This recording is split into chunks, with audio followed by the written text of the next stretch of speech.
Y'all, just got to give me a minute because I have been fangirling out and I thought I was over it, but I'm not quite. But I am so thrilled to be saying these words. Please welcome Emily Nagoski to Grief is a Sneaky Bitch podcast. Welcome, Emily, to the show. Thank you. I'm thrilled to be here. Such a thrill. You all know who follow me. If you're a student of mine in my loss and grief class, if you follow me on social media at Lisa Keefauver MSW, if you're a friend of mine, I've probably bought you a copy of her book. She and her twin sister. I'm not joking, by the way. I'm there for your sales. Don't worry about it, sister. Oh, thanks. Yes, Burnout: The Secret to Unlocking the Stress Cycle. Most phenomenal book. Dropping a link into the show notes. Get yourself a copy. Probably gets two because I'm telling you, like me, you're going to mark yours up and you're not going to want to share it. Such a game changer. So thrilled to have you on the show to explore the relation, just what is stress, burnout, the relationship between stress and burnout and grief, exploring some of the tools that we can use, and just the differentiation of what those are. And so much more. And of course, I want to dive into some of your other work and your other books. So we're going to talk about that today. But you won't be surprised to know, since you've listened to the show, I want to start our conversation today where I start all of them, which is just inviting you to share an early memory of grief and loss and how the adults in your life, were talking or not, or modeling grief and mourning behaviors or not. And what do you think that taught you about what grief should, air quotes, look like? Yeah. Can you think of an early memory? I was fortunate enough not to lose anyone early in my life. So when I hear that question, I actually think of a story from my childhood about pain. When we were 5-ish, 6-ish years old, our brother's 2 years older than we were. We got home from a long trip. Our father drove a red VW microbus. And at the end of the trip, for some reason, all three of us stood at the end of the car looking at the tailpipe. And my brother dared me to grab the tailpipe. Oh, brothers. And I did. And I burned my hand very badly. Yeah. And the treatment for that from my parents was to put a box fan at the end of my bed, and I held my hand up to the fan and all night just like screamed and cried in pain. And the reason I relate this to grief is because the main emotion I felt was not, the physical pain was awful, but the physical pain right now is totally healed. I don't feel anything. But even now, just recounting the story, I remember how lonely I felt, and I feel the loneliness a little bit still, even though Amelia and I shared a bedroom. And my memory of the night is that she was asleep. Everyone was asleep. My parents were asleep in the bedroom right through the wall. My brother was asleep down the hall. And that's like the family we lived in, with alcoholic, very inadequate parenting happening. My mother was truly doing her best in a very dark, difficult situation. I have no malice for what happened, but like that, I was alone in intense physical pain. And as we were writing Burnout, we started writing this book because I had been teaching Amelia what I knew about stress education as a health educator on college campuses, because she was hospitalized during her graduate education for health issues that the doctors called just stress, right? And I was like, here's peer-reviewed information about how stress is a physiological event happening in your body. And I wrote about that in my first book, Come As You Are, it's a book about women's sexuality. It's about sex. But when I was traveling, I would talk to people all the time who'd be like, all that science about sexuality, that's great. But the one chapter that changed everything for me was the one about stress and emotions. And I told Amelia that, and she was like, yeah, no kidding. Because remember when you taught me that stuff and it, saved my life, she said, twice. She said, and I said, okay, so we should write a book about that. So we started writing this book. And we thought it was going to be about like stress management and self-help. And the science we were reading kept saying the answer is love. It's connection. It's love and connection. It's love and connection. We, given the family we grew up in, did not want the answer to be love and connection. Right. You're like, dang it. Could it be something? Love. Can we go Why back to can't the it be- drawing board? Why Can it can't be it be something else? exercise? Right. And Right. so we were like, we've got to follow our own advice that we're putting into this book. Yeah. So we started telling each other the stories from our childhood, which anyone who grew up in an alcoholic family of origin, you're not allowed to tell the stories. Right. You're not allowed to tell anyone, not even the identical twin with whom you shared a bedroom. Yeah. So we started telling the stories. And so I was like, do you remember that time I burned my hand and I was lying there with my hand in so much pain and I felt so alone because you were asleep, I said. And Amelia said, I remember that night. She said, I remember feeling like I wasn't allowed to notice your pain. Oof. And just hearing her say it healed something in me. I was going to say that's so reparative. And like, we grew up in this really dysfunctional family. Both of us are on the spectrum. If she and I can heal these kinds of ancient emotional wounds, these attachment wounds from early in our lives, literally anyone can do it. Yeah. It is like, it's difficult and ugly, but it changed our lives. It changed our relationship. It means that I now have a twin in the way that people assume it feels like you have a twin when you say you've got a twin. Oh, that must be so nice that you've got like a twin. And now, and they just get you, and you guys just can like read each other's immediately mind without having to like do anything. Like, we had to do so much emotional work, but now we have that thing. So when I think of like early experiences of grief, what I think about is isolation, and feeling helpless, and the ways we can repair those wounds even 30 years later. Is so powerful. That's so powerful. Emily, this is everything. I'm so sorry that you went through that experience and you had to be the child who felt so isolated in your pain. But when I say I'm so grateful that you shared that story, because I think that is really at the crux of what it is I'm trying to do with the show, with my work, with my TED Talk, with my own book that's coming out, which is grief is hard. Pain is hard. We're not saying that we're not going to go through pain. We're going to have losses. We're going to have painful events, but they're going to be made unnecessarily more painful. We're going to experience another level of unnecessary suffering if we can't honestly, thoughtfully, empathetically show up for ourselves and one another and recognize the truth about grief, not this myth of, moving on and just checking some boxes, right? And that it requires us to be like side by side with somebody who's in their deep pain and hold it. We're not there to fix it. Nobody could have repaired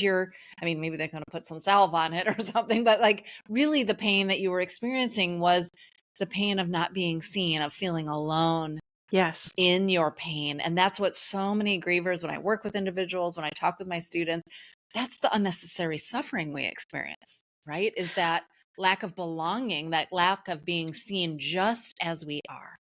Mm-hmm. And I think there's really much more of a parallel between physical injury and emotional injury than we will let ourselves acknowledge. Like when someone does you harm, if they cause harm to you and they apologize, and you're not done hurting yet, people are like, but I apologize, but I did all the repair work everybody says I'm supposed to do, and you're still hurt? Like, what's the matter with you? But so to go back to another, I tell this story in the new book, actually, another childhood story. I accidentally thwacked Amelia in the face with a baseball bat. She was catcher, and my brother pitched, and I very enthusiastically swung the bat over my shoulder, and I clocked her in the face and knocked out both her front teeth. Yikes. Whoops, right? I felt remorse. I apologized. My remorse and my apology could not heal her cracked lip, her split lip. They could not make her front teeth grow in. And the same is true when we experience loss, when harm is done to us by another person. Like, it's important that someone who causes harm feels remorse and apologizes. And it is normal that that's not enough to heal the wound that has happened in a person. There is a difference between dealing with the injury and dealing with all the feelings everybody has about the injury. Those are two different processes. And the clearer we can get that there's damage when you're grieving, when you have lost someone, you have lost that person. Yeah. And that's a wound that will take so long and so much love to heal. And then there's all the feelings everybody has about the loss and about the injury and about sort of like the mess that's left behind. And the skills and tools that help you with the wound itself are not necessarily the same as the tools that help you deal with all the stuff that comes with it. Yeah. Yes. Could not agree more. If you're watching me on video, you're just seeing me being like, yep, nodding my head here, back and forth. So profoundly important. And I think that, showing, when we think about being a grief ally or a grief supporter and showing up for somebody and acknowledging like, it's hard, I'm so sorry that it's hard, or whatever the words that you want to say to that person, it's about us building our capacity to be with someone when it's still hard for them in 3 months and 6 months, and they're still doing that healing work, and we're still showing up, and we're not expecting that it's our job, responsibility, or capacity to fix them with our words or even our actions. But it's about our capacity, like what you were craving and what you now have with your sister Amelia.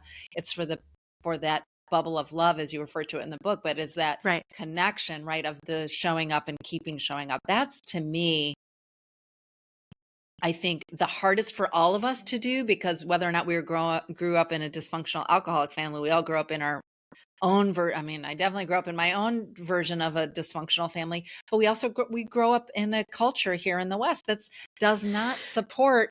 We are the literal individualistic, pull yourself up by your bootstraps, do it alone kind of culture. And that comes really smack in the face of the kind of nurturance we need when we feel pain, when we feel stress. It's what leads us to burnout, which is sort of what you start to unpack in the beginning of your book. I'm a social worker. I've studied all this stuff. I thought I knew some stuff. And then I read your book and I was like, oh, I did not know some stuff. Now I know some stuff, and I've been applying it. So I'd love for you to start to just even like rewind with some basics, like maybe definitions really of like stressor and stress and burnout. And I want to read this passage after you do that. I like, you can see, y'all, I underlined, it's actually, honoring you. I'm not honoring, but like, I feel honored to have been able to include it in my forthcoming book. It's just a game changer about that. But tell me what the quote is before I talk about it. It's the good news. The stress is not the problem. The problem is that the strategies, it's the stressor and the stress. Yes. That's the thing. That was the game changer of really understanding. Spoiler alert, everyone, is that you don't need to get rid of the stressor in order to deal with the stress. And I think we've gotten it, including myself, so wrong. And that is such good news, especially for those of us who are going through grief, which in my mind is really a chronic stressor. Yeah. And we're not going to, physiologically, that's what it is. if I could bring my, husband back to life, I would, but I can't. He's gone. So the notion that you don't have to, if you can, and there's like a workplace or something, and get rid of the stressor, yes, let's do that. But you don't have to get rid of the stressor to get rid of the stress. So that's that passage that I am going to read. But tell us a little bit about stressor, stress, burnout. What do we know and not know about the definitions there? So the physiology of stress is this sort of evolutionarily adaptive physical body response to a threat or a potential threat. So if you imagine the environment of evolutionary adaptiveness, you're being chased by a saber-toothed tiger, your body floods with all these hormones, the adrenaline and cortisol and oh my. And so what do you do when you're being chased by a saber-toothed tiger? Yeah. You run.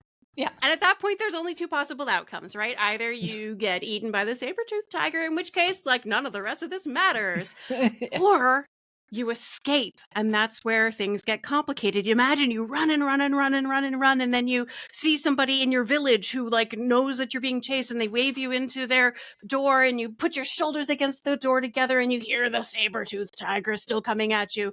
And eventually gives up and you watch the saber-toothed tiger march away from you. And what do you feel in your body as you watch the threat go away? You have saved yourself. This person has helped to save you. And yes, you're tired, you're exhausted, but you're exhilarated. You're grateful to your friends and family. The sun seems to shine brighter. You're glad to be alive.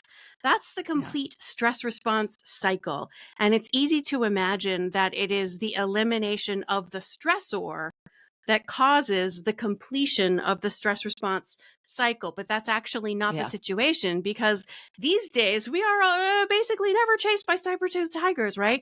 Our stressors tend to be like the everyday things like traffic and even hard emotions. Don't you think? Difficult emotions, complicated relationships, unexpected losses, getting fired from a job, even the predictable losses of parents been sick for a long time and then they eventually die. Getting cancer. Huge physiological stressor. Apart from the disease process itself, there's the stress of the fact of it, right? It activates, it's a potential, it is a threat. And so your body activates a threat response, as if the threat response that's useful when you're being chased by a lion is the same useful response when you have cancer. Right. Or an angry boss, or the threat of the loss of your home, or your kid is doing things and you're like, what's going on with my kid? Or like the state of the world, the white supremacist, heteropatriarchal, rapidly exploitative, late capitalist world we live in, right? Just like every talk about day a stressor. Is a threat, right? And so your body's activating all of this hormone stuff. Yeah. And the good news is that you don't have to get rid of the stressor in order to complete the stress response cycle, because our stress response cycle is not designed to be relevant to the kinds of stressors we experience now. It's designed to be relevant to stressors that last like 10 minutes. Yeah. And how many weeks have you been in cancer treatment? Right. I mean, since like March. Yeah. I mean, months, it's been months, right? And it'll be many more months. Yeah. And if you felt like your body had to stay in a heightened state of threat response for all those months, the irony in particular for that situation is that the stress response suppresses your immune functioning. Exactly. Right? Well, I want to get it. Yeah, exactly. Like it's already doubles down on the thing that you're already trying to fight. Exactly. So the stress response is like, it activates the responses that you need to survive being chased by a lion or whatever, and it suppresses those physiological functions that aren't as necessary for the 10 minutes that the stressor lasts. So it suppresses your immune functioning, it suppresses your reproductive functioning, your digestion, suppresses your digestive functioning, your cardiovascular system is completely changed, your blood pressure increases. The blood pressure increases, it's supposed to last about 10 minutes. Your blood vessels are amazing. They're designed to have like a gently flowing stream most of the time. When your blood pressure increases in response to like stress, it's like a fire hose to the walls of your blood vessels, and it does damage, right? But that's okay. It only lasts 10 minutes. And then your blood pressure comes back down and your immune system comes back online and repairs the damage, except for if the stress stays high and your immune system stays suppressed. You get stuck in that emotional place. More and more damage is done. Less and less healing happens. And that is how stress, it's just stress, causes heart disease.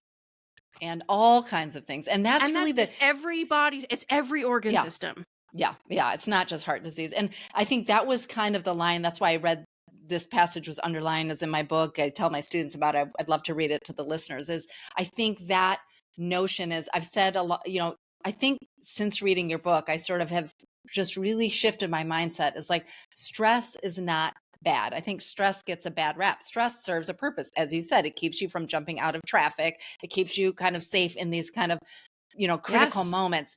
Stress isn't bad. Getting stuck in stress is what's bad. It's getting stuck. Yes. And that's what I loved.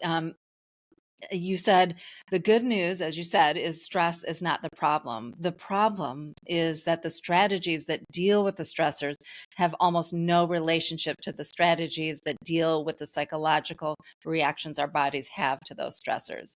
Yes. This is the part that's just mwah, chef's kiss. To be well is not to live in a state of perpetual safety and calm, but to move fluidly from a state of adversity, risk, adventure, or excitement back to safety and calm and out again. Stress is not bad for you. Being stuck is bad for you. Yes. I mean, posters on our wall, people. This is the reminder, because again, I think this is not only have we not evolutionary sort of caught up to the sources of our stressors, that is even such a powerful message, because it's so counter, again, I talked even before we went on air to this, as you said, white supremacist, heterosexual, capitalist, patriarchal culture, which is like, your just job is to just get happy, be happy, not be stressed, have it all together. We have this notion that being in stress means some kind of moral failure, and that, right, and that we just are supposed to be in this kind of happy, even keel state. And if we can shift our expectations to go, I mean, I've started doing this practice since I read your book. It's like I hold, like when I feel some physiological symptom of stress, I like put my hands on that part of my body and say, like, thank you, body, for letting me know there's a threat, whatever it is. Yes. And I don't need, you right now for this. Yeah. But like, so that fluidity that you talk about, it's really about our ability to not be stuck and to move back and forth. That is so critical, but it's hard to wrap our brains around, sort of countercultural, I think. It is very contrary to what we have usually been taught, because on the one hand, we've been taught that we're supposed to be able to be in control of our lives and of our emotions. Yeah. But in reality, is the things that put us in control of our lives are not the things that put us in control of our emotions. And when we try to control our emotions, we are forcing our brains and bodies to get stuck. It's like the world is teaching us that we're supposed to get stuck in the middle of a stress response. Especially, man, if you get gender socialized on the day you're born, people look at your body and go, it's a girl. They start training you to be what Amelia and I call a human giver, where you have a moral the obligation. Human giver syndrome. We're going to get into that too. Yes, please. Because your moral obligation is to be pretty, happy, calm, generous, and attentive to the needs of others. Like, how dare you inconvenience someone with something as needy as your sadness or your anger? By the way, your anger, right? No, I'm pretty sure you don't have any anger. No, you don't have anger. Fury, right? Exactly. Yes. And so, like, if you're trying to follow the rules of your culture and like behave yourself and be a good girl, you're just putting a smile on your face and everything is just fine. And no, I'm just fine. And I don't need anything from anyone. What can I do for you? Right. Instead. Which so gets in the way for so many of us, whether you identify as a woman or non-binary, and even for some men, which is this notion that the rules for men. Like everyone, no matter what your gender is, you're screwed over by a system that tells you what emotions you're allowed to feel and which emotions are off limits for you. Which are mostly none, like of the 70-something emotions that Brene identified, you're allowed to have like 3, one at a time in any given sequence. I think what I was going to say too is I think we end up feeling all these big emotions, anger, resentment, shame, guilt, sadness, sorrow, all the list goes on. That feel like such a flood. And then part of our suffering is we don't feel we have permission to have it, that we're going to be a burden to other people when we have it. So we try to just not have it, and then we end up getting stuck. Can you explain? This was another sort of game changer for me about the stuck. And this is maybe leading into helping us start to think about, for those of us who are in chronic stress, experiencing a chronic stressor, which I would say particularly early grief is, why we can't, and I hate this so much, think our way out of it. Why can't we just tell ourselves to not be stressed? I mean, I was trained as a narrative therapist, so I'm like, I love my language, and I do think language is important, how we talk to ourselves and others. And why can't we just tell ourselves to get over it and not be stressed? Yeah. I wish we could. It's the language of the body we have to respond with, right? Not the language we're of the mammals, mind. Right? Unfortunately, we live in meat suits that are full of juice, that follow certain rules that have nothing to do with our intellectual language, cortical selves. Like we can tell ourselves all the stories in the world. And I love metaphors and storytelling. I find that stuff really powerful. And the reality is, our bodies are designed to oscillate through cycles of all kinds at many different time scales, right? We're supposed to oscillate. We're not supposed to rest all the time. We're supposed to rest and be active, and rest and be active, and stress and peace, and stress and peace. And that's the difficulty, is not one or the other. It's being stuck in the middle. Wellness is not a state of being. It is not a state of mind. It is a state of action. It's that freedom to oscillate through all of these cycles. And if you try to tell yourself not to feel a certain way, you're just interrupting the natural oscillation that your body is trying to do to take care of you. And in a way, there's something really glorious and beautiful about the fact that our brains can put like a pause button on our stress response cycle so that you can be in massive grief and you can still go to the grocery store, buy your groceries, put on a smile for the checkout person and not make them uncomfortable, get in your cry and sob the whole way home. There's something delightful about, or like being nice to someone who is potentially violent. And by being nice, you can sort of like lower the temperature on the interaction and get yourself out of that unsafe situation. Right? It's really important. It's a superpower in many ways. And the strategies for dealing with the stressor are not necessarily the same as the strategies for dealing with the stress itself, which is to say the emotional response. Feelings are tunnels. You have to go all the way through them to get to the light at the end. And if you stop yourself in the middle, you're just going to stay stuck in the dark until you come back to that place in the tunnel and allow your body to move all the way through it, which like there are a dozen evidence-based strategies for completing the emotional cycle itself just in chapter 1. Yeah, I know. I mean, believe Right, me, if anybody's feeling like stuck, helpless, don't worry. There's so many things you can do to help your body release this stuff so that it can return to a state of peace and relaxation, and your blood pressure goes down and your heart rate goes down and your immune system flourishes and your digestive system flourishes and all of your organs come back to their full and it's not a one state. and done. As you said, we're gonna have new stressors. We're gonna feel new waves of emotions if we're talking about the stressor of grief, and it's gonna surge again. And that is gonna be at a yes, you're thinking about it and you're telling stories about it. So which is why I think we think our emotions live in that sort of narrative intellectual part, but we're gonna get another wave, and that's gonna kick into that stress response because we're going to treat that big wave of difficult emotions, especially for those of us like anger is like the emotion I still have to work on, being comfortable with.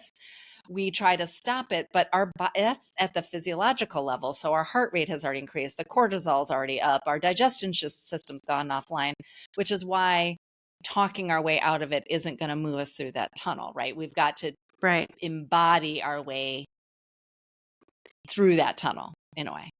Is that right? Do I have that right? In a way, you let your body tell you the story. Because so obviously, as you're being chased by a lion, what do? You run. So the most efficient way to complete the stress response cycle itself is to do what your body is prepared to do by the stress response, which is physical activity, moving your body in any way that is accessible to you, whether it is going for a run or a bike ride or doing Zumba or just like tensing every muscle in your body. Progressive relaxation. I use that a lot. Progressive muscle relaxation. Yeah. One of my favorites, though, is literally lying down. Legs up and allowing yourself to visualize really vividly destroying your stressor. So one of the stories Amelia tells is she was in grad school when she was having all of her health issues, and she would get on the elliptical machine. Before, she would, she's a good girl. She does what she's told. She would work out 3 or 4 times a week on the elliptical machine, sweating, and just be like, meh, after she was done. But when she learned about this, she would get on the elliptical machine, and instead of watching TV or reading a magazine, she would visualize being Godzilla and stomping on the state land grant institution with a parking lot and the bursar's office or in her advisor's office, right? Destroying it and like viscerally allowing herself to feel the conquering of her stressor. Mm, And when she got done with those workouts, she wasn't just sweaty and tired. She felt elated and powerful and like mm, she could take over the world because she let her body do the thing that it was longing to do. Our imaginations are so powerful. Truly, our brain doesn't know the difference between something happening in the physical world and us right. really vividly imagining it. That's so incredible. That reminds me of the conversation I had with Mary Frances O'Connor about the grieving brain, which is that same notion. Yeah, like our brain reads things in ways that it doesn't have to be real or not if there was an experience in the past, Yeah. which is why we go to open the door and expect our dead person to be there, even though that they're Yes. not, right? Our brain has sort of got that You wake story up in the going. morning and why aren't they in the bed? You aren't there in the bed. Can you talk a little bit about that combination there? So for some people might think, okay, well, I'm just going to use my imagination, which I think is important, but why is some kind form of physical activity, whether it's stressing and releasing our muscles, whether it's going for a slow walk, it doesn't have to be, I always say, like, you don't have to run a marathon, but You- just moving your body, being in nature, moving your I body. don't actually like being in nature, moving your body. Those are amazing. And I think they Yeah. will amplify the power of Yeah. imagination, Yeah. but literally lying in bed and imagining it. The Imagining thing that this- matters is that you're imagining it vividly and viscerally so that you can feel your body involuntarily tensing, right? Gotcha. Yeah. Involuntarily relaxing. Or if you're doing, in the new book, I talk about something I call the what if exercise for couples who are Yes. trying to heal an old hurt, where Yeah. you imagine, like, what if what had happened was Yeah. something different, and you imagine very vividly, Yeah. not that the situation that caused pain didn't happen, Yeah. but that some miracle happened where Yeah. everyone was their ideal selves and something healing happened in that moment, and you imagine it. So I actually did this with my husband while I was writing about it, and like both of us were sitting on the couch looking at each other with tears streaming down our faces, feeling how beautiful it would have been. We imagined ourselves like, what if we could go back in time to ourselves 10 years ago Yeah. and say to ourselves, here's what you need to know in order to like solve this problem that you're having Yeah. that is real, but is going to be fixed, and you're going to be safe and okay. And like the amount of healing that we experience just in imagining as if Yeah. we could have had that difference. Our imaginations, it doesn't have, I think that moving your body is great and being in nature Yeah. is excellent, Yeah. superb. And also, really what it takes is like if you're imagining that your loved one comes back. Yeah. Because you like desperately need to be held by them. And so Yeah. you just surrender yourself to the fantasy. Yeah. If you feel it in your body, the Yeah. safety that comes with being held by that person, your brain doesn't know the difference between the safety of being held by Yeah. them in your physical body and the safety of being held by them in your spirit, in your soul. Yeah. As far as And your that, brain is concerned, it's just as healing. well, that reminds me of so many things. One of which, or one thing that I think I want to draw out there too, is really it's about your going back to your whatever exercise that you're doing, whether it is exercise or your imagination or kind of replaying a scenario in which like something is good happens. It's really about the signal of safety to your body, because Yes. really what stressor is signaling to your body, I'm not safe. It's just that we're not running from saber-toothed tigers. We're not safe from the big emotions, from the fear of our future. How are we going to live without this person, et cetera, et Right. cetera. And so using our imagination to kind of be in a state. And this isn't about being in denial, by the way. I can imagine some people are feeling like, well, what is the point of this exercise? Or now you're being in denial of your grief. What you're really talking about is you're giving yourself God, it's this, such a huge confrontation of yeah, your grief to allow yourself to ask with your whole heart for what you need. right. You only have that need because the loss is real. Yes. And so you allow your body to, like I said, surrender to that Yes. need. You're not escaping. Though, look, there's a whole section in the new book too about Yeah, the okay, yeah. value of escaping into fantasy. Yeah. When people experience trauma, Yeah. they're often drawn to particular fantasy or imaginary worlds, Yeah. like Lord of the Rings. People Yes. don't learn entire fictional languages and read 1,000 words of mythopoeic Yeah. literature because they enjoy spending time with a lot of white men of different statures. Right. It's because in that world, their outside matches their inside. Like, that's Yeah. what it feels like. Like, I will carry the ring to Mordor, though I do not know the way. Yeah. Grief Yeah. is waking up every day and carrying the ring, though you don't know where you're going or Yeah. if you will get there or what's going to happen when you do. Yeah. And we love Samwise Gamgee because he's the perfect co-survivor, because he wants to go home to Rosie, but he will never abandon Frodo. And if he can't carry the ring, he can carry Frodo, right? Yeah. Yeah. And like when people are escaping Yeah. into these fantasies, they're healing something really powerful because they're finding a place where what they're experiencing makes sense. There is nothing that happens in our day-to-day worlds Yeah. that can express as clearly what it feels like to grieve, to mourn, to experience trauma as stories of magic. Agree. Agree. Which is why, as you're saying, our imagination and allowing ourselves to So play powerful. through something is so powerful. And again, it gives us this opportunity to move through that tunnel, right? And to sort of Yes. discharge that stress so that we can have both some physiological healing that's Yes. happening, but also I had this conversation with Cindy Spiegel, who wrote Microjoys earlier in season 4. And one of the things that she used this language of like, that being a respite, and sort of how I think about what you're talking about is like, we can't be in the hunt, in the run, in the fight all the time. And in order to be Yes. there when we need to be there, we need respite. And I know discharging our stress isn't really respite, but the story that you're talking about using our imagination reminds me of that thing. It's like we've moved through till we can have this place of ease, a little more ease, a little more grace, a little more. It can be both things, right? So I read romance novels. I do a lot of work around sexuality, which inevitably means I do a lot of work around trauma. Yeah. I need stories of happily ever afters. Yes. So I read romance novels because if I'm going to pick up a work of fiction, I need to know for sure that at the end of it, they're going to live happily ever after. I'm not going to have invested my time in these characters only for something to go terribly wrong in their lives, right? Or if it goes terribly wrong, that's fine, as long as it ends on a happily ever after, right? Like, that's what I personally need. And that's a different thing from like your favorite movie where you like pull out the tissues before you even get started. Yes. And you're just going to like have this experience of releasing all this stuff from your feelings through the process of participating in this story. Yeah. Yeah. I think they're both essential.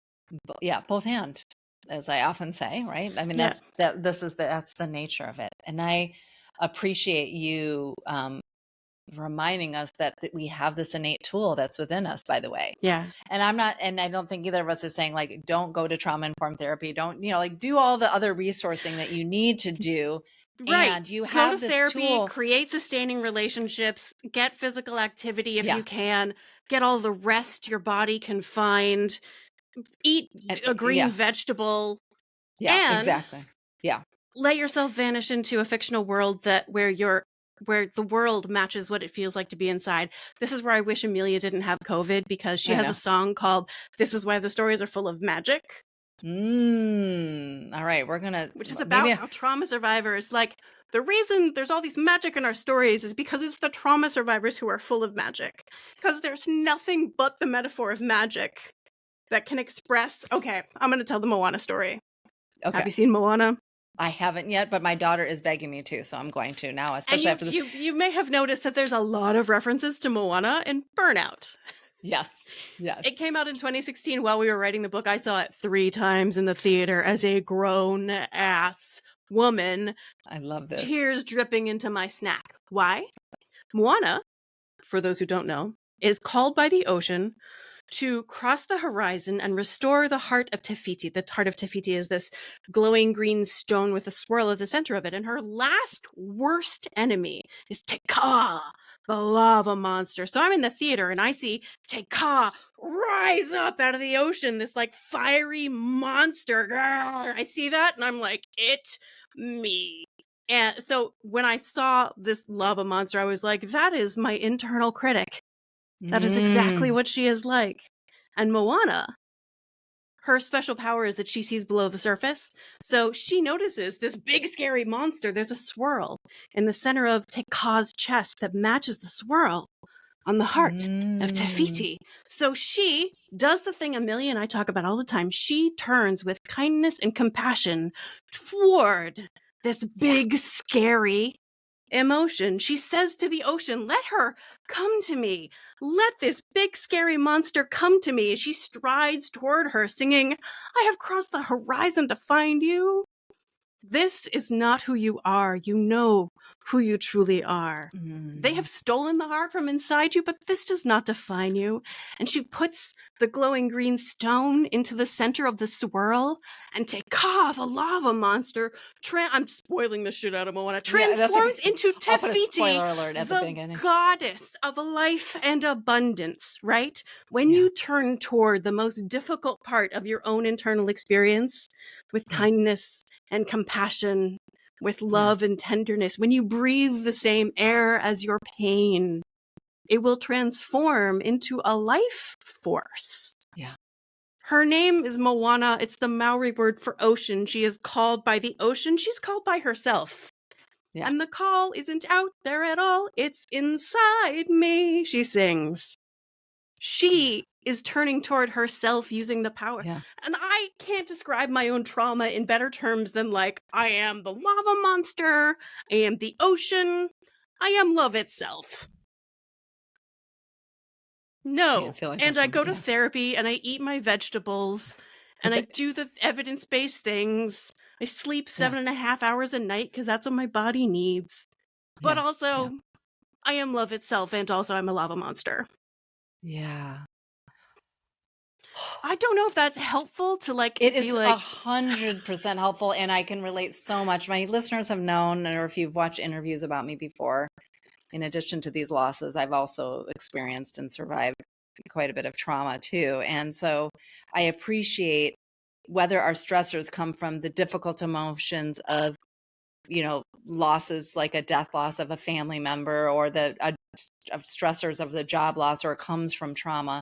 I think one of the things that I hear you saying there is really about not just our imagination, but turning towards that as not some external thing, but something that's a part of us that needs tending to, that needs nurturing. That, I mean, I think even about like internal family systems work, sort of like that. Oh my gosh, I love internal family systems. Yeah, I know, we can nerd out about that. But for those of you that don't know, it's really just this notion about, I think this is how I've been able to more recently, especially as new grief has come up, and grief around my cancer diagnosis and some other things, has been how we don't see that emotion as some external thing here to do us harm, that it's just a part of us that needs to be brought to the light. And we're going to talk next about the power of connection and love to heal us and to hold space for emotion. But I think what we so often miss is we can do that for ourselves. And what I heard you just saying is that reframing is that, like, I am, right, the lava monster, I am the ocean, I am love, I am light. And we can, this tool that we have to turn towards ourselves when the big, scary emotions of grief or fear of the future come, instead of like locking down or thinking of that as a bad thing that we have to get rid of. It's like, actually, it needs a big old hug. When people talk about like conquering or defeating their grief or their trauma. Ugh, no. The thing is, your grief is a part of you. Are you going to conquer and defeat a part of yourself? Yeah. Why I love Moana is because she doesn't defeat her last worst enemy. She turns toward her enemy and transforms her into a goddess. Yeah, I think that it is when we turn with kindness and compassion toward these difficult, uncomfortable parts of ourselves, like a child in distress. Yes. Can you calm and soothe a child in distress by defeating her? Or just telling them to stop being sick. Right. You were like, why can't we just tell ourselves? Well, let's tell a distressed child not to be distressed. How has that worked for you? Ever? Never. Yeah. Yeah. And right. many of us can think back to our childhood when we were actively taught, like, Yes. sometimes it feels cruel, like, shut up. Yeah. I Or don't want to go to hear the that other from you. room. Yeah. Put We a had a lid lot on of it. go to Cork it. the, yeah, Go to exactly. the room. Or, oh, don't put a smile on your face. Don't cry. It Right. makes me so sad when I see you so sad. Yeah. It's Yeah. all, John Gottman calls it emotion dismissing, where Yeah. instead of teaching a child to turn toward their difficult feelings with kindness and Yeah. compassion, you instruct them not to because their difficult emotions are not allowed. Yeah. And so And this we is where treat the ourselves the way stuckness we were comes. raised. We Yep, do. we teach ourselves. We were taught not to feel our feelings unless we were raised by the supremely emotionally intelligent parents who know about emotion coaching. I And like haven't when met we're in those people distress, yet. say, right, who are they? I mean, I don't I know. was a Some social people are worker great. when I became a parent. My daughter was 7 when my husband died, and I didn't even parent her that way, even as, what I would like to think as evolved as I was, because I had come from a place where I didn't learn that. I'm now at 52, learning to reparent myself in that way. And I think Yeah. that's sort of what you're talking about, is that emotional dismissal is like, just as we said, it's like trying to talk ourselves into not being stressed or not feeling sad or not still grieving or whatever we say to ourselves is Oh, you should actually be done with this by now. well, That's there was there was so, I mean, this book, literally, I could just read quotes like all the days long, but there were 2 things that what you're kind of touching on here that I wanted to talk about. And you use terms, I have sort of my own version in my lingo, but one was positive reappraisal, right. which is what I have a term for, which my listeners have heard long before. I've been using this since I was 15, which is called AFCO, another fucking growth opportunity. That's how Oh, I do yeah. that's how I do a positive reappraisal. Like, what am We I call want it to another learn? fucking learning experience. Yeah. Like, what do I want to learn from this Yay. as a tool? Yeah. Like, I know I often raise my hands. I'm like, have I not done enough learning? Like, okay. But the power of reappraising is really incredible to shift our relationship with our difficult emotions, with our difficult experiences, with our stress, right? And the other one is redefine failing, which is sort of, to me, really what you were just alluding to, which is recognizing the uselessness or the harm of the shoulds that we have. Mm-hmm. I call that ditching the shoulds in grief. Like, that's where we have this suffering because we have this idealized version of how we're supposed to move through a difficult experience or move through a stressor, right? Yep. And that always turns out well. That always turns out well because we have these unrealistic expectations. Yep. Right. In sex education, we say stop shooting on yourself.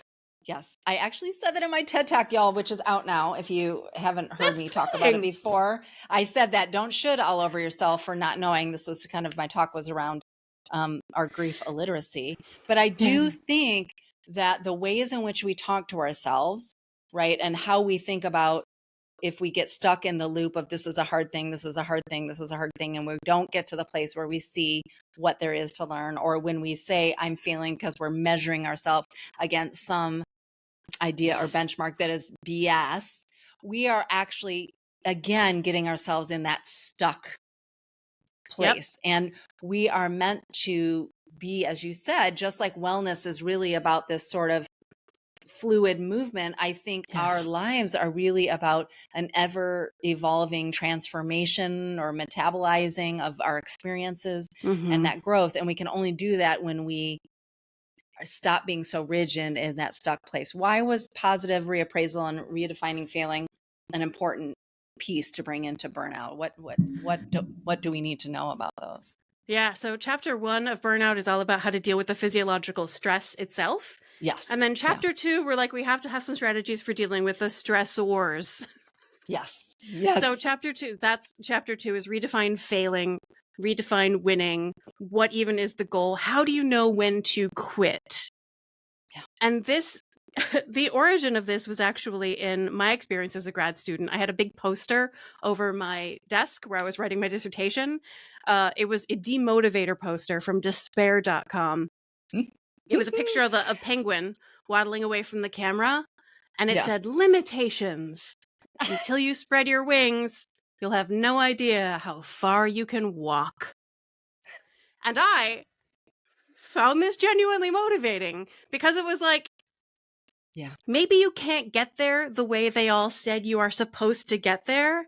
Yeah. That doesn't mean you can't get where you want to go, even if you have to walk every step of the way. Yeah. It's Oh, not about doing it the way they told you you're supposed to. yeah. It's about getting where you want to go. And then beyond that, like, is this the right goal for you? Yeah. If people drop out of grad school, which lots of people do, grad school is not the right goal for you. Yeah. And that's really okay. Quitting, Yeah. man, our culture just doesn't give people enough permission Yeah. to Yeah. stop trying. Yeah. Like, a goal that has been set, did you choose that goal? Or is that a Right. goal somebody kind of chose for you and you're just Yeah. pushing really hard to prove something to someone that you can? Yeah. And there is like the mammal explanation for this is like squirrels getting ready for winter. Yeah. They explore in a little patch of the forest, right? They're looking for nuts, and at a certain point, you're spending a lot more time looking and a lot less time finding because you've already found most of the nuts in this patch of forest. At a Yeah. certain point, you need to stop looking in this patch and take the risk of traveling to a different patch Yeah. and looking there instead. Sometimes you have gotten everything you can from this patch of Oof. the forest of your life, and it is time for you to take the risk to transition to a different patch. And the thing is, that squirrel just knows. There is Yeah. an internal something that switches that says, you're ready. Go And ahead. there's no story of I'm a failure because I'm going to a Yes. new patch, which we as humans, boy, are we good at telling those stories to ourselves, to others. Absolutely. Which No, is, no, I I mean, have to no, like if there stop being nuts in this patch, there's something wrong with me. right. Ah! That's why it was Exactly. important. Yeah. Thank you. I appreciate that. Well, and also that brings up something that I've said, I'm sure on the show before, and I know I for sure wrote about it in the book, which is we can even start to recognize the ways in which resources or activities or behaviors that served other people or even served us in the past were great. And now they don't serve And they're us. And not. how can we, instead of sort of what's wrong with me, I went to yoga and it's not doing what it used to do, or blah, blah, blah, whatever story is our thing, whatever resource that used to serve us may not be serving us in this season of our stress. And if we can release Yes. the judgment and the should about that thing, like the squirrel kind of leaves that patch of, I'm going to be using that squirrel, by the way, story a lot. I'm going to credit Emily. You heard it here first with Emily. If we can leave and give ourselves permission to let go of like that resource isn't working anymore, like, or I've had so many clients, I've even said this to myself, like I never needed medication before, or I never needed trauma-informed therapy before, which Yeah.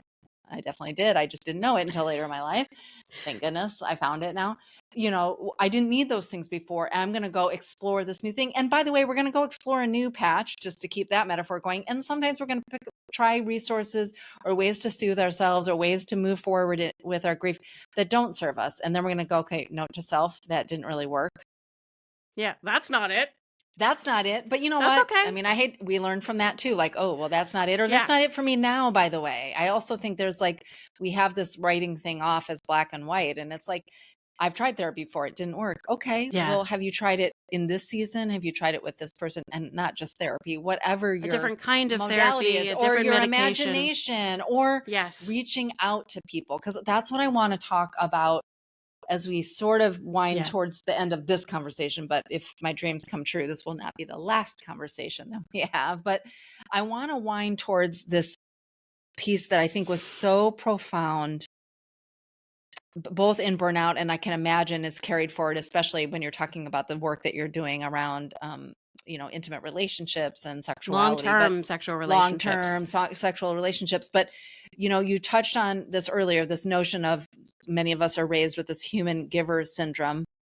And we also think, which means we're sort of service to other people. But you say very clearly in the book, and I've heard you say this in other conversations on other shows before, the cure for our stress, and so I would say this is in terms of also thinking about, again, grief as sort of a chronic stressor in our life, Yes. is not self-care. Cue the bubble bath suggestion. Although, by the way, Right. if you love bubble baths, I love a bubble bath. You do you. I do not. But like if you do, but that cure isn't self-care. It's really about cultivating a bubble of love around you.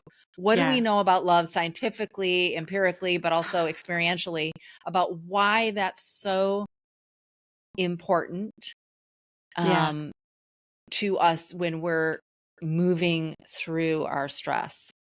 Why Yeah. is It's love the so cure. important? It's not self-care. It's all of us caring for each other.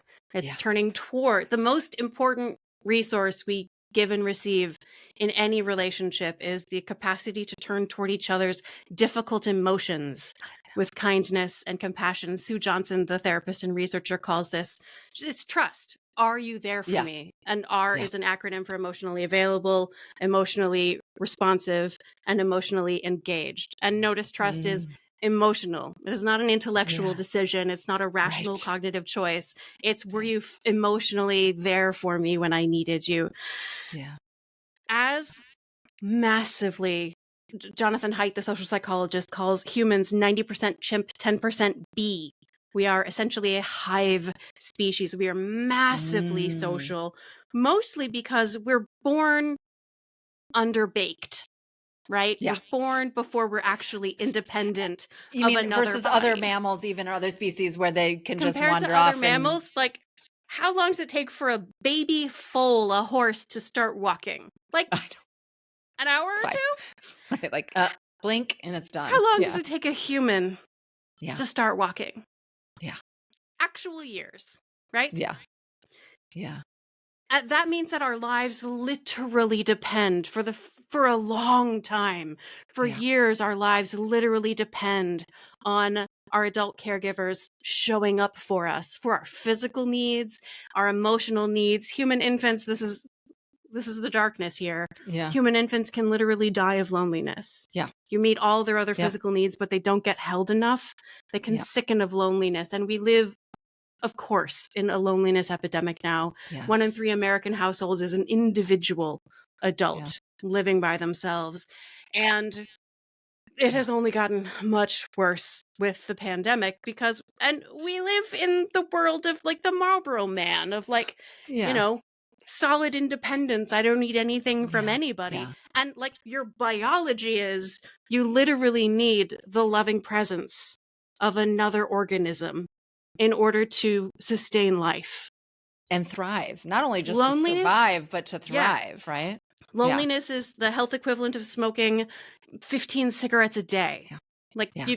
it's not weakness to Yeah. need other people, to Yeah. need connection. It is your biology. It's your humanness. It is your humanity. It's like saying it's unhealthy to require food. It's a biological drive. It's a Right. necessity, right? Yeah. Yeah. So when we say that the cure is not self-care, it's all of us caring for each other.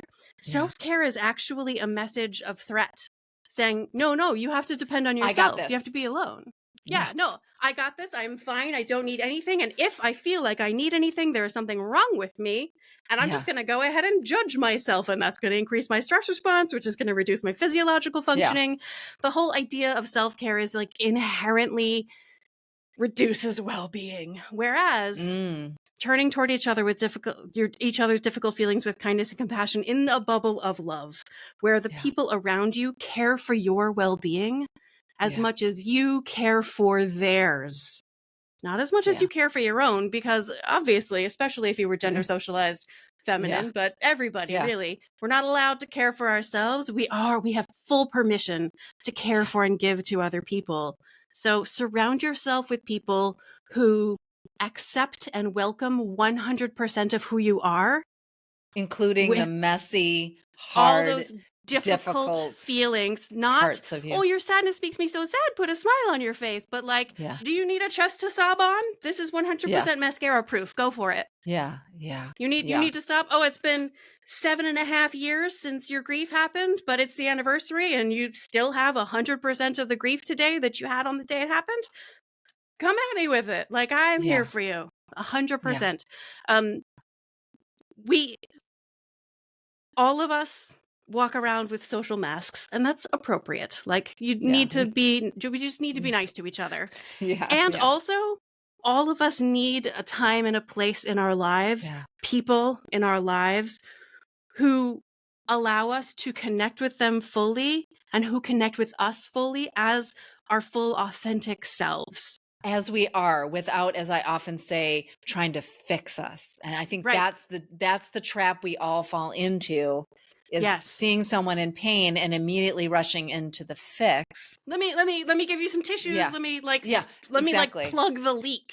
Or tell you if you It's just not a try leak. this resource or you try this thing. And I'm not Yes. saying there aren't times and places and spaces when you have a trusting relationship with someone to say that it's useful to offer, hey, I Yeah. wonder if this support group is blah, blah, blah. But we rush too quickly to that. And that signals to that person, I'm not safe here to be Yeah. my messy. I'm not actually comfortable with all the feelings. I need you to let's put it. And so one, insisting that the thing that worked for you is what they need is, don't do that. I know. When people proselytize, whether it's about an actual religion or about Bubble baths. Peloton, I mean, go back to whatever. Yeah, exactly.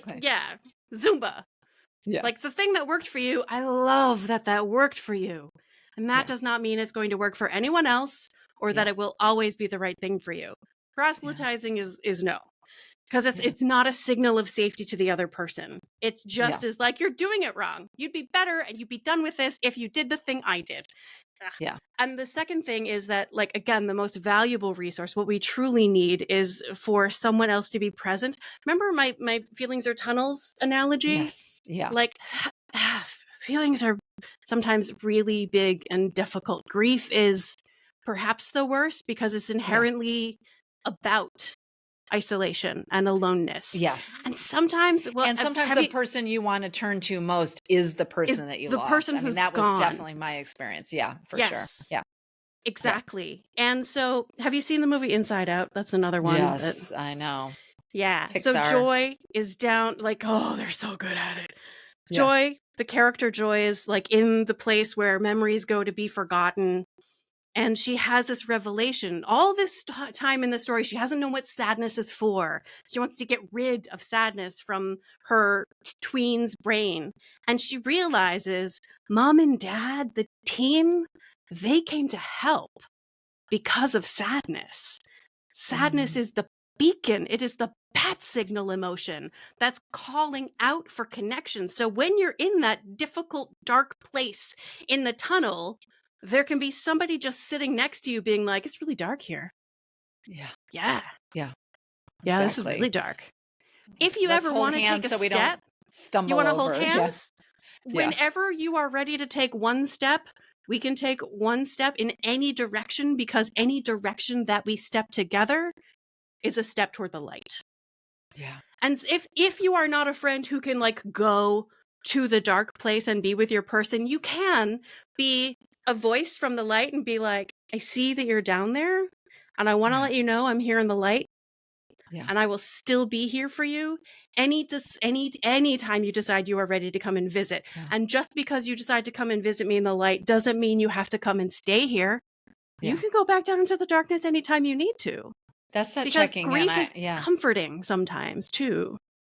Oh, for sure. I think sometimes I certainly have experienced this. I know my clients have, is that there's a familiarity and there's a connection to our person when we're really in the depths of our emotions that are related to our grief. And so sometimes the light almost feels like too much of a distance, depending. But I love what you really said about sadness sort of being the bat signal or the beacon for people to come to us. Yes. And I think this notion of connection being such an important resource, loving, empathetic connection, by the way, not just any old connection, right? You know, it's not just like another body in the room. In fact, I think the misalignment of connection with people who aren't actually there can be harmful, for sure. I know you've talked about that before. So a loving, empathetic connection being the thing that gets activated when we sort of have the vulnerability and willingness with the right people. Right. You know, I mean, you know, but we're can not going to say it, like the first sign of safety for us is other people being calm and normal. So if you go and get a coffee and you just say hello to your barista and have a little chat about the weather, and that's normal, that is a signal of safety for your brain that tells you like the world still makes some kind of sense. Look, I Yes. had the And that social interaction and the world exists. I so appreciate you saying that because I can imagine thinking about listeners. And I even felt this way. You had a lot of good friends, but nobody at my age at 40 had experienced partner loss. So I didn't really have people in my life who could, you know, quite relate. And I was kind of a scary, tale because it was like, oh, if it can happen to her, it can happen to me. Yeah. But your point being, any kind of kind human connection, whether we are initiating it as in saying hello to the barista or someone, even if it's not somebody who's there or ready to hold like our The whole deep, big heavy, story. setting tears, Yeah. that those exchanges are so have a similar physiological message to our nervous system that there's some safety here in the world. Yep. That's what you're saying, that it Yeah. allows that. And it seems so Co-regulation, you know what it takes to begin for humans to co-regulate each other's bodies? Co-presence. Physical existence in the same space, and our Yeah. bodies begin to co-regulate. Just as when we are infants, our adult caregiver's body helps us to regulate our own physiological state. We are wired for co-regulation. And yes, the process of becoming an adult is the process of taking on responsibility for meeting your own needs, but humans have social needs that can only be met through the cooperation of other people. Oh, we need those people. Ugh. We do. And what we most need them for is co-regulation. Yeah. I want to return my body to a place of at least temporary peace and balance. Yeah. One of the most powerful ways I can do that is through the loving presence of a peer. Yeah. No, so powerful. I've said this before. I'm curious if this resonates for you or if this is tracks for what you know about the science was, when people ask me like, what's good grief support or how do I show up? I always say grief support starts before you show up, which is regulating your own body. So ditching any of the nervous energy that you have about, I have to show up, I have to fix them, I don't know if I'm going to be able to handle their tears, whatever and because that has a physiological energy in your body. Yes. And so I'm always like, do some deep breathing, shake it off, do whatever you need to do so that before even you pick up the phone, maybe even text, definitely in person, you work on your own regulation so that when you're showing up to be there for that person, you're not trying to co-regulate them up into some, frenetic, anxious, because you all know when you walked in a room and somebody is like all binging off the wall and you're all immediately like, if you're not consciously. So Jill Bolte Taylor, who wrote the book, she is a neuroanatomist who had a stroke, did the big famous TED Talk about being a neuroanatomist who had a stroke. In her book, she writes about being responsible for your own state, because when she didn't recognize anybody who was walking in the room, what she recognized was the state that person was in. Oof. Like, I don't know who you are, but your energy is not good. Yeah. And when her mother walked in, she did not recognize her mother, but she recognized her state and accepted parenting from her because of the energy her mother brought, even though she did not know her identity. Yeah. And that was a powerful lesson for me when I read her book. I'm going to give an example of a pet, and I want that not to feel trivial. But I adopted a dog. His name is Green Bean, and he lived in a shelter for 5 years. He was a very traumatized animal.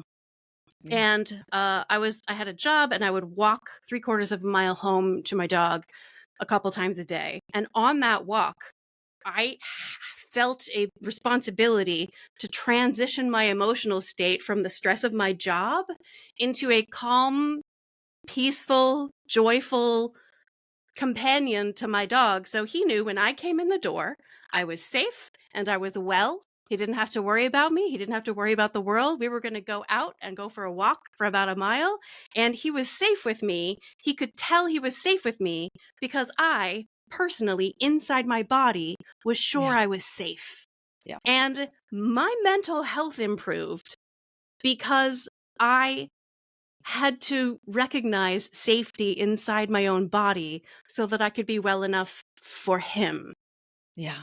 Yeah. And I do want to add that when humans are too much, other animals besides humans absolutely can provide the kind of support that is too difficult to accept from humans sometimes. Yeah. I mean, I rescued a dog right when I was starting cancer treatment because I was like, I need my companion with me. And she definitely And she's been traumatized. And I notice if she starts to be reactive on the walk and I'm reactive, both become. So, I mean, Oh yeah. we Feedback loop. You're co-regulate with, co-regulating. yes. And I think just to kind of come this full circle to even where we began today, there's this both and, which is how do we physiologically, using our imagination, using our tools, soothe and move ourselves through the stress cycle. So there's that sort of getting yourself into that neutral state or that state of safety, and there's that well-being. So there's like, on the one hand, there's the capacity and maybe even you might say the responsibility that we have for ourselves. And that is necessary but not sufficient.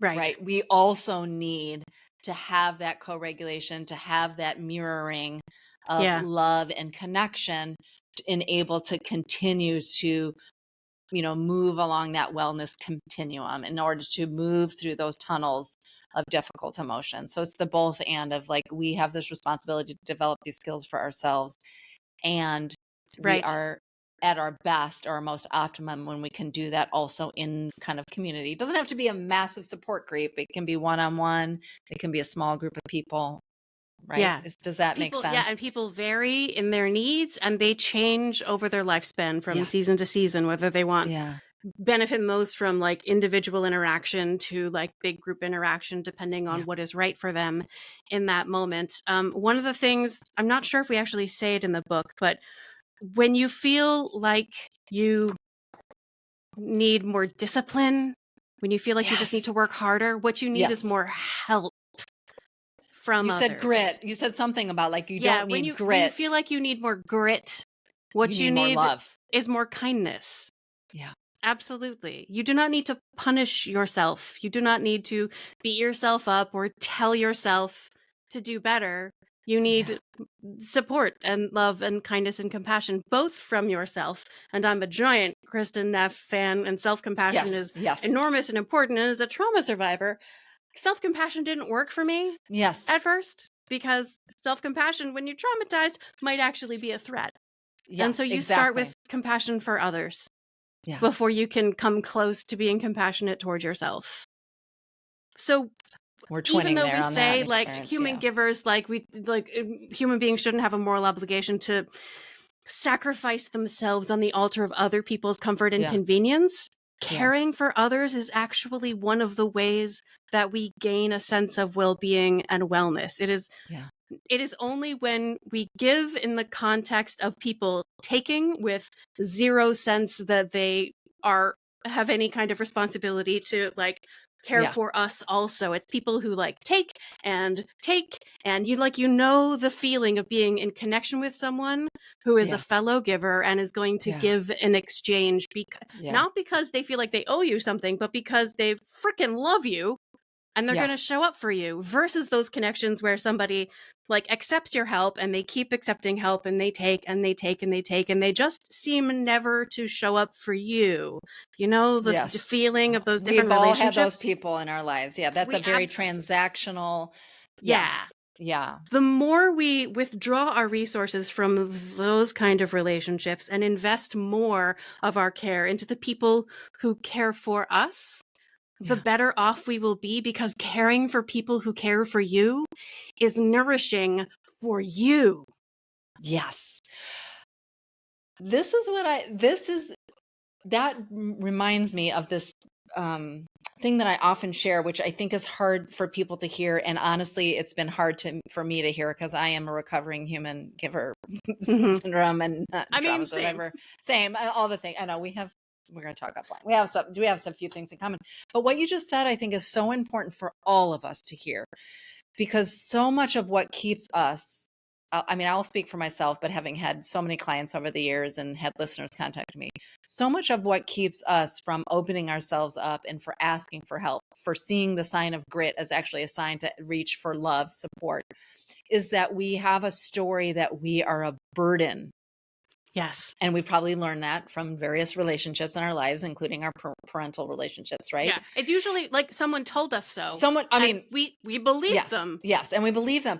But what you just said is so important. I want all of us to really pause and hear, which is, it's really a gift to the person who's gifting you their love and compassion. It's actually the opposite of being a burden. And if it's a you know, an honest and genuine relationship, not only Right. are you receiving what it is you need in their action of giving you support and care, that is a gift to them too. Right. And I When that think, mutual energy is yeah, there, when it's not transactional, yeah. when it's not, let me give you the gift of helping me, Yeah, when but it's not like, pity, because that's pity. That's different than empathy, I think, yeah, right? That kind of let me do this thing for you in this very removed, yeah. detached way, because there isn't an actual connection or a When bubble there's of love no there. power differential, when it Yeah, is like meeting a person as their authentic self yeah, and your authentic self. yeah, And yes, it yes, feeds them yeah. at I least as much as it feeds you. I really want everybody listening to the show today to really spend some time, you know, after the show, really connecting with that sensation. Start with maybe a time where you felt really gifted by being able to be there authentically for someone you love. If you can't even remember or relate to a time where someone has been there for you, start to feel about like, and so if that was true for you, if you felt honored and enlightened and like your highest human self because you were able to sort of be with someone in their pain and just really nurture them, think about how important that was for you, how good that made you feel. The same is true for the other person who's on the other Yes. end doing that for you. We like to exceptionalize ourselves like that somehow that's not going to apply to us, right? So here's the reverse psychology. Yeah. How arrogant of you to think that you helping someone feels good for you, but them helping you is not going to feel good for them. Are you that special and unique that you're the only one who enjoys helping others? Is that a good Yes. like Jedi Yes. A mind little trick? Jedi mind trick. Exactly. I love it. I love a good Jedi mind trick. As much as I want to turn with kindness and compassion toward everyone, sometimes people need like a Yeah, reality check. a reality check. Exactly. No, this was such a profound conversation. Y'all, I say this a lot because I have the honor and privilege of having a lot of great writers on the show. But again, as someone who's experienced a lot of grief, a lot of stress, a lot of trauma in my life, and who's trained as a social worker, worked as a therapist, and sort of thought I already sort of knew some things. I read this book and really was like leveled up game changer, both personally for my own growth and healing, but also in how I show up for other people in the work that I do with groups and individuals and even organizations, working with organizations. So everyone, do yourself a favor, get a copy of this book. And you want to tell us a little bit about your next book that's coming out so people can sort of Yes. get on board with that as well? So, my first book, Come As You Are, is about the science of women's sexual well-being. The second book is Burnout. It's about stress. The third book is called Come Together, and it's about sexual connections in long-term relationships, which are really different from sexual connections in relationships that do not last into the indefinite future. And I just finished it. I'm really proud of it, actually. It Yeah. turned into quite a different book because a friend of mine who was about my same age, I'm 46, died while I was finishing it. Mhm. And she had been married for about the same number of years as I had been. And I watched her wife grieve on Instagram. And it, like, the thing about a long term relationship is we are not promised abundant time. Yeah. It is the one truly limited resource. Once it's gone, we'll never get it back. And Yeah. so life is too short and uncertain to have sex you do not like or do not want or aren't really curious to try.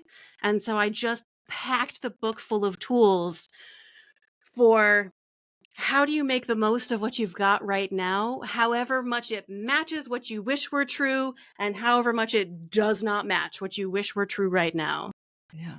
That's amazing. I cannot wait to read it and to explore. And I hope this is the first of maybe many conversations. Maybe when my book comes out, we'll have a little chat again then Oh, and we I'd can love that. talk about that. But first of all, please give our best to your sister. I to will. Amelia, the co-author of this phenomenal book, and may she recover quickly from COVID. And thank you so much for this conversation, for joining in. I know we're going to get a lot of amazing feedback from our listeners today.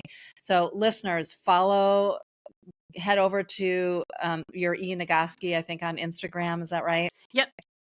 And I'm not a lot on social media lately. yeah. So where should they find you? Maybe on your website? Yeah, EmilyNagoski.com. You can sign up for the newsletter, which is sort of the Perfect. most reliable way. That's what I'm working on with mine too. I can't quite get on social media as much, except for, of course, my podcast production. But yeah, so head over to her website, Emily Nagoski. I'll drop it in the show notes. So if you're listening and you can't take a note, you're just going to head over to the show notes. How do you spell Nagoski? I barely know either. Hello, Keefauver. We're right in the same. We're in the same camp. But head to the show notes and check that out. Check the links for her book, for her website. Sign up for her newsletter. By the way, while you're on social media, if you love this episode or you love the show, I would so appreciate if you would leave a 5-star rating and write a beautiful review. If you didn't love the show or didn't love the episode, just forget I mentioned anything. It's all good. It's all good. Emily, thank you so much for joining me today on Grief is a Sneaky Bitch podcast. It's been a blast. It's been my absolute pleasure.